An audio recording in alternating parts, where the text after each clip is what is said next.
Assalamualaikum warahmatullahi wabarakatuh. Selamat pagi anak-anak sekalian. Jumpa lagi dengan Ibu di pertemuan kita yang ketiga di pelajaran kimia dengan materi lambang unsur, rumus kimia, dan persamaan reaksi. Untuk pertemuan ketiga ini kita membahas dulu tentang lambang unsur dan rumus kimia.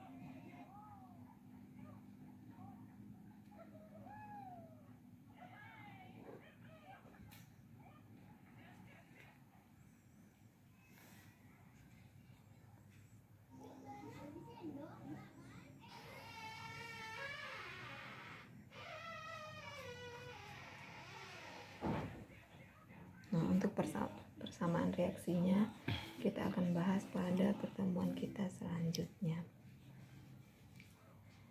Nah, mungkin perlu kalian ketahui dulu apa sih yang dimaksud dengan unsur. Unsur merupakan bagian terkecil dari materi yang sudah tidak bisa dibagi lagi. Unsur merupakan bagian terkecil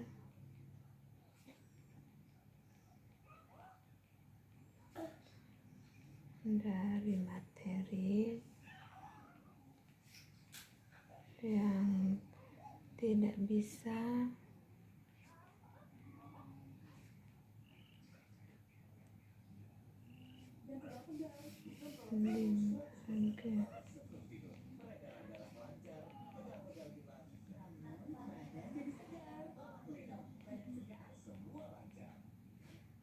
menjadi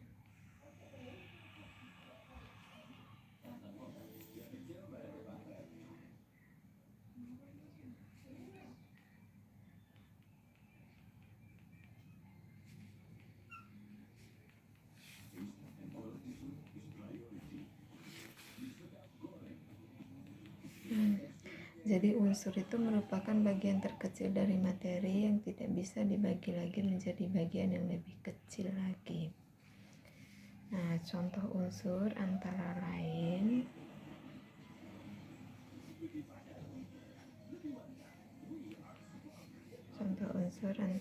misalnya oksigen, nitrogen, kalium, dan lain sebagainya ya.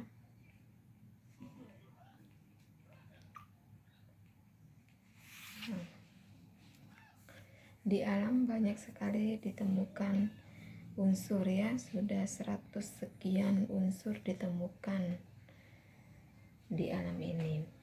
Jadi, nah setelah kalian mengenal unsur, karena unsur itu begitu banyak, untuk lebih memperjelas atau mengenalnya dari sekian banyak unsur itu, kita perlu menulisnya. Untuk mempercepat pengenalan kita terhadap unsur, kita harus menuliskannya dalam bentuk lambang unsur.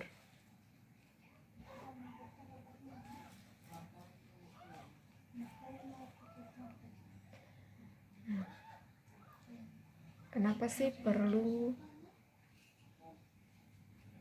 sih unsur itu perlu ditulis dalam bentuk lambang unsur?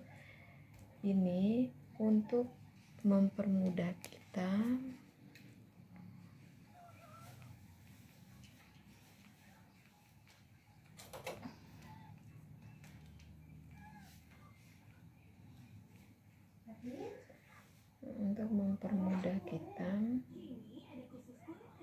dalam penulisan unsur.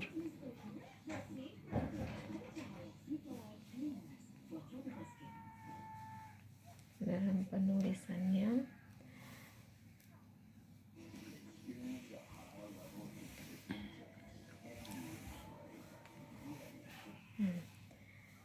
pentingnya lambang unsur itu yaitu untuk mempermudah kita dalam penulisannya. Nah, aturan-aturan dalam penulisan lambang unsur. Jadi lambang unsur ini tidak serta-merta ditulis begitu saja ya. penulisan lambang unsur ini ada aturan-aturannya. Nah, aturan-aturan dalam penulisan lambang unsur antara lain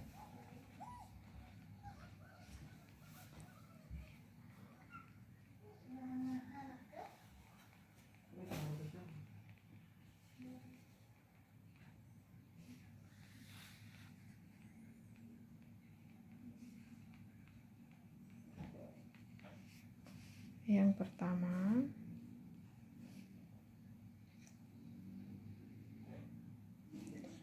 unsur dilambangkan oleh huruf awal dari nama Latin unsur tersebut dan ditulis dengan menggunakan huruf kapital. Jadi, yang pertama, unsur dilambangkan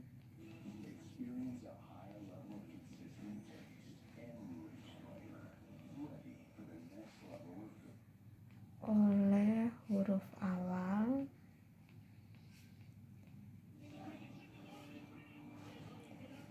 dari nama Latin unsur tersebut yang ditulis dengan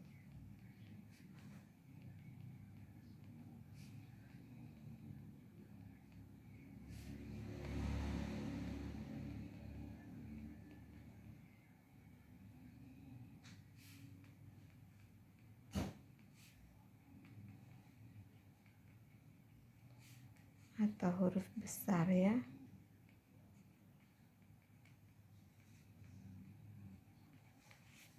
atau huruf balok. Jadi unsur itu dilambangkan dengan menggunakan huruf awal dari nama Latin unsur tersebut atau unsur itu yang ditulis dengan menggunakan huruf besar atau huruf kapital. Kemudian ini contohnya oksigen ditulis dengan lambang O besar ya.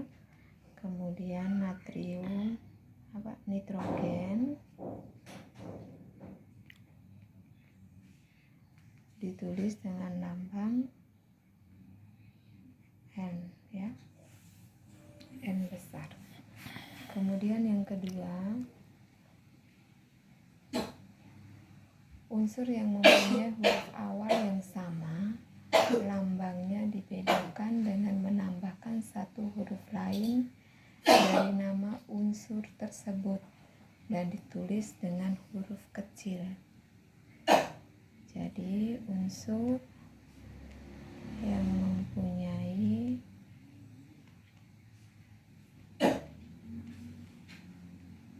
huruf awal yang sama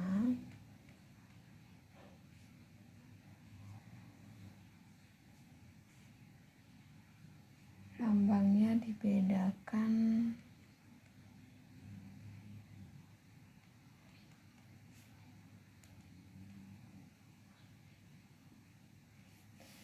dengan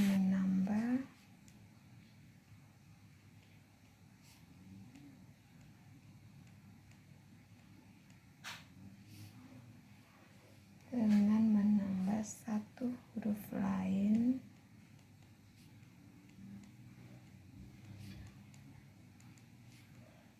dari nama Latin unsur tersebut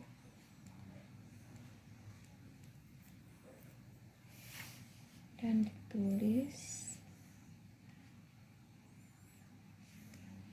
dengan huruf kecil.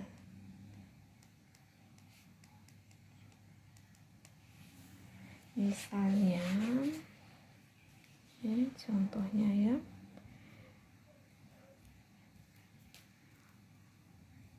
natrium. Nah, ini ditulis dengan lambang Na. Kemudian ada nikel, tulis dengan lambang Ni. N-nya huruf besar, I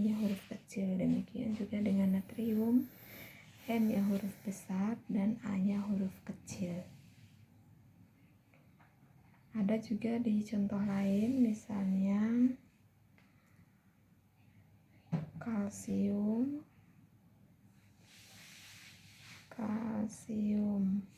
Ini lambangnya Ca.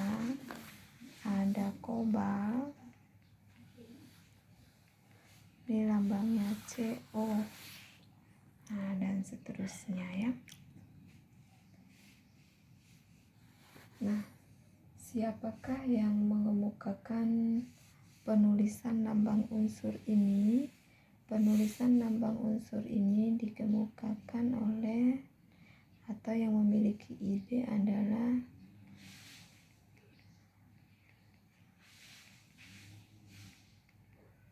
seorang ahli kimia yang bernama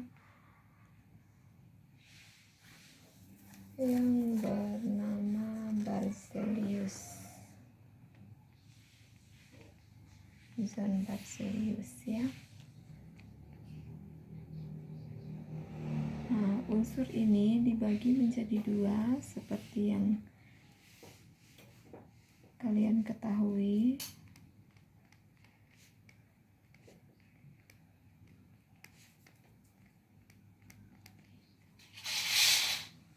Dua jenis ya, yaitu yang pertama unsur logam dan yang kedua unsur non-logam atau bukan logam ya. Nah, yang mana yang disebut dengan unsur logam dan unsur non-logam? Unsur logam ini merupakan unsur yang bisa menghantarkan panas atau arus listrik. Dia bersifat keras tapi mudah ditempa, tidak mudah rapuh. Sedangkan unsur non-logam ini merupakan unsur yang tidak bisa menghantarkan panas atau arus listrik.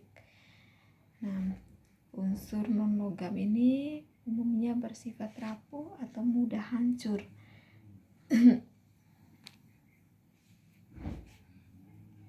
Nah, contoh daripada unsur logam ini antara lain misalnya emas atau aurum, bahasa Indonesianya emas ya. Ini lambangnya adalah AU. Kemudian ada sem ya, sem.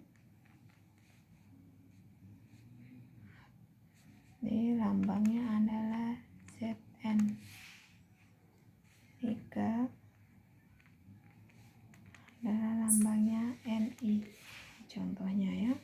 Kemudian yang non logam antara lain oksigen tadi lambangnya adalah O. Kemudian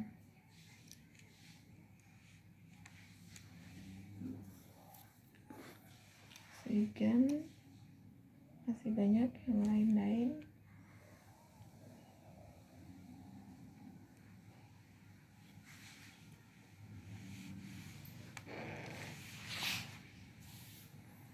Karbon atau C. Nah, ini contohnya ya. Karbon.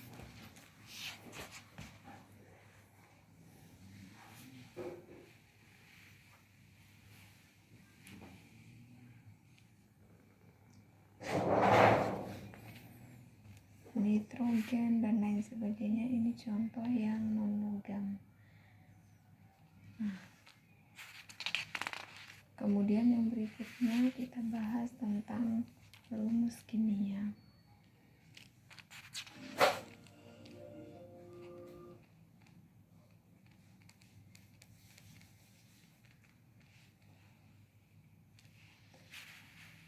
Nah, rumus kimia ini disebut juga dengan lambang senyawa.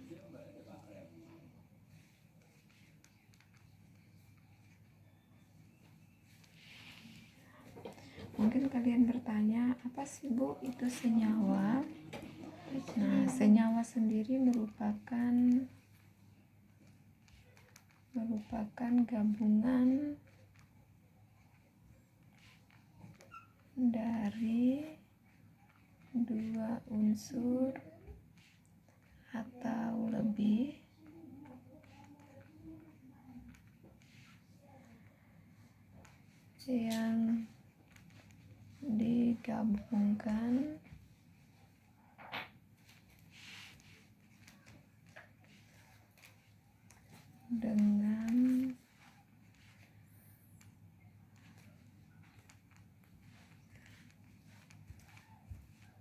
yang digabungkan dengan cara reaksi kimia. Jadi senyawa itu merupakan gabungan dari dua unsur atau lebih yang digabungkan dengan cara reaksi kimia sehingga nanti menghasilkan suatu materi baru yang sifatnya berbeda dengan materi asalnya. Itu disebut dengan senyawa ya. Kemudian apa saja sih contoh-contoh senyawa? Nah, contoh senyawa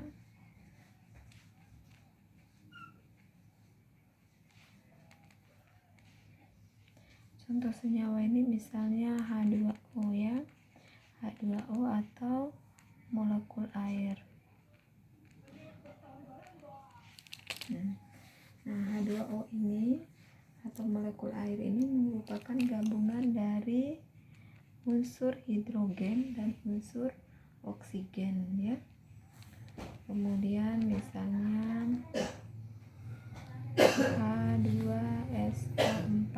Nah, H2SO4 atau asam sulfat ini merupakan gabungan dari unsur hidrogen, unsur sulfur, dan unsur oksigen ya. Sehingga gabungan dari ketiga unsur ini akan terbentuk yang dalam komposisi tertentu ya. Ini terbentuknya senyawa ini harus berdasarkan komposisi tertentu. Jadi yang bersenyawa atau yang bereaksi itu adalah hidrogen, sulfur, dan oksigen dalam komposisi tertentu yang nanti akan menghasilkan asam sulfat.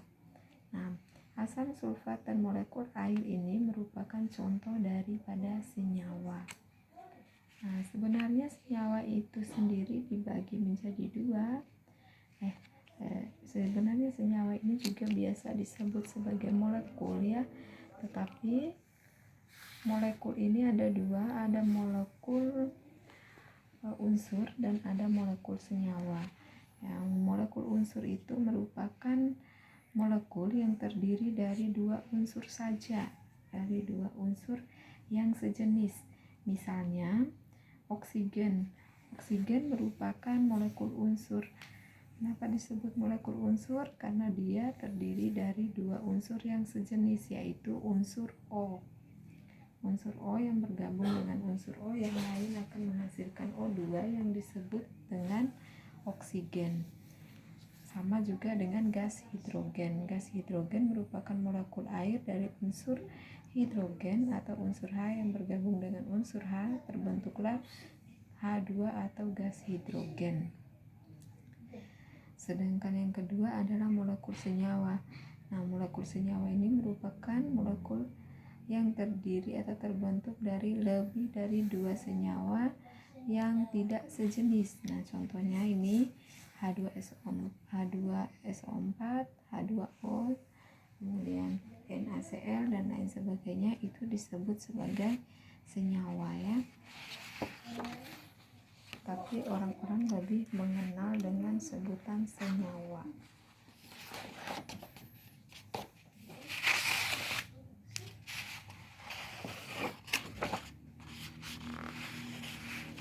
Kemudian yang berikutnya, mari kita belajar tentang menghitung jumlah atom.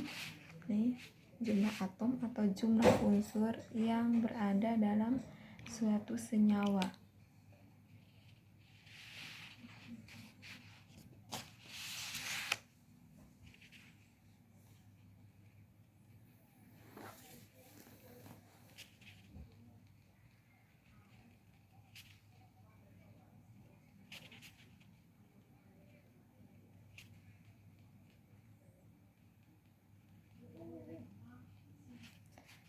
kita menghitung jumlah atom dalam senyawa ya. Contohnya ya, hitunglah jumlah atom dalam satu molekul NaCl ya. Misalnya hitunglah jumlah atom dalam satu molekul NaCl. Nah, satu molekul itu artinya terdapat satu molekul NaCl ya. Terdapat satu molekul NaCl. Sebentar. Ya, sebentar dulu. Nah, caranya bagaimana? Kita tentukan dulu unsur apa saja yang terlibat dalam molekul NaCl atau senyawa NaCl ini. Nah, jadi dalam senyawa NaCl ini yang terlibat adalah molekul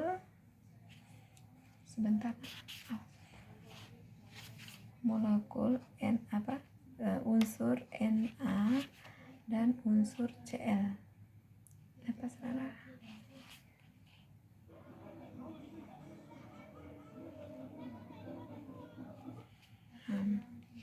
Unsur Na dan unsur Cl. Karena tadi disebut satu molekul, maka masing-masing unsur yang terlibat ini kita kalikan dengan 1.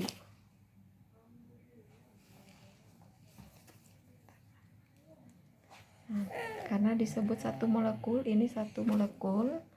Mel, serana. Ini satu molekul, ini disebut satu molekul, jadi Na-nya. Jadi Na-nya ini semua unsur yang terlibat di sini kita kalikan dengan 1 ya. 1. Ini Na-nya dikalikan dengan 1. Kemudian kita kalikan dengan berapa banyak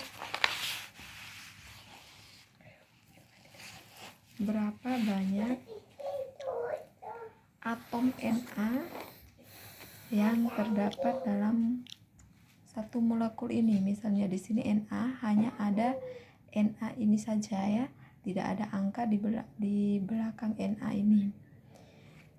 Jadi terdapat satu molekul Na ya, satu unsur Na di sini yang terlibat.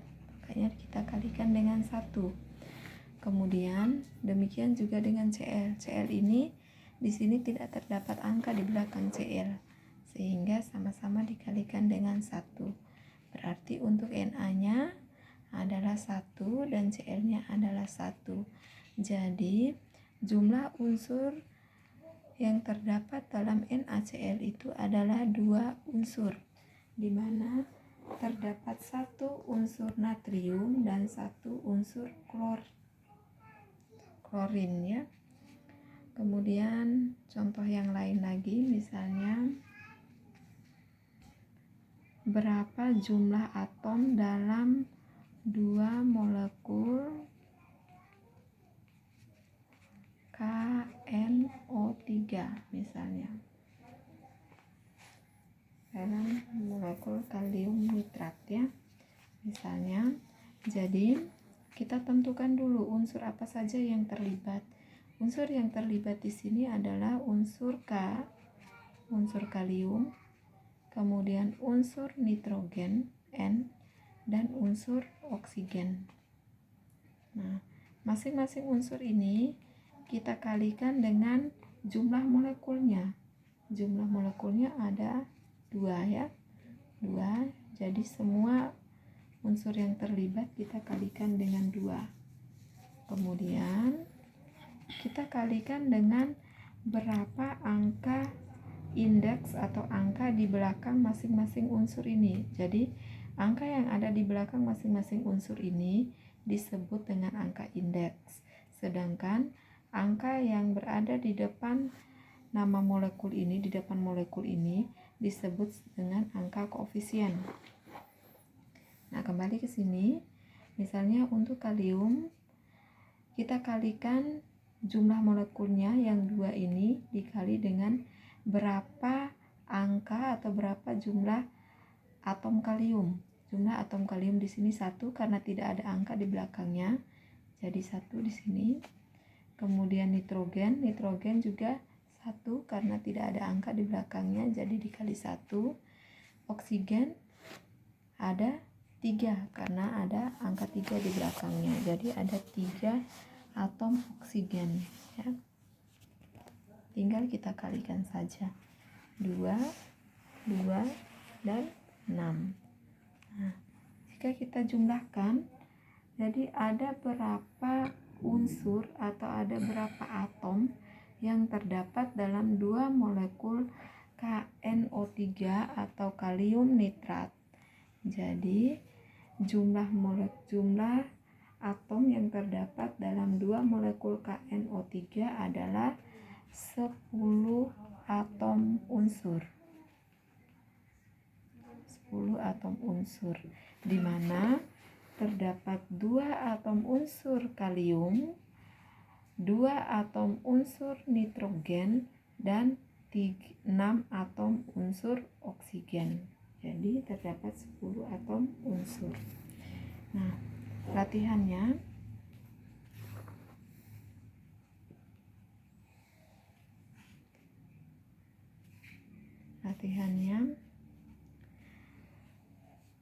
tentukanlah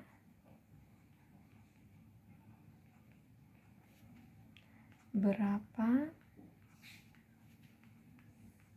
jumlah atom unsur dalam senyawa berikut. A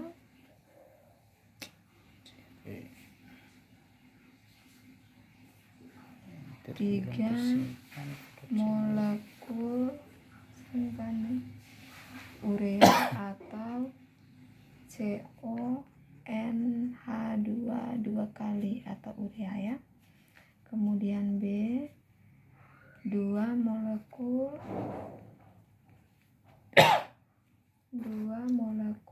NH4NO3.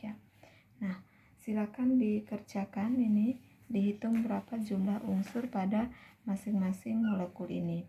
Demikian untuk pertemuan kali ini. Terima kasih atas perhatiannya. Billahi taufiq wal hidayah. Wassalamualaikum warahmatullahi wabarakatuh. Silakan di WA ke ibu atau japri ke ibu jawabannya ya untuk tugasnya. Terima kasih.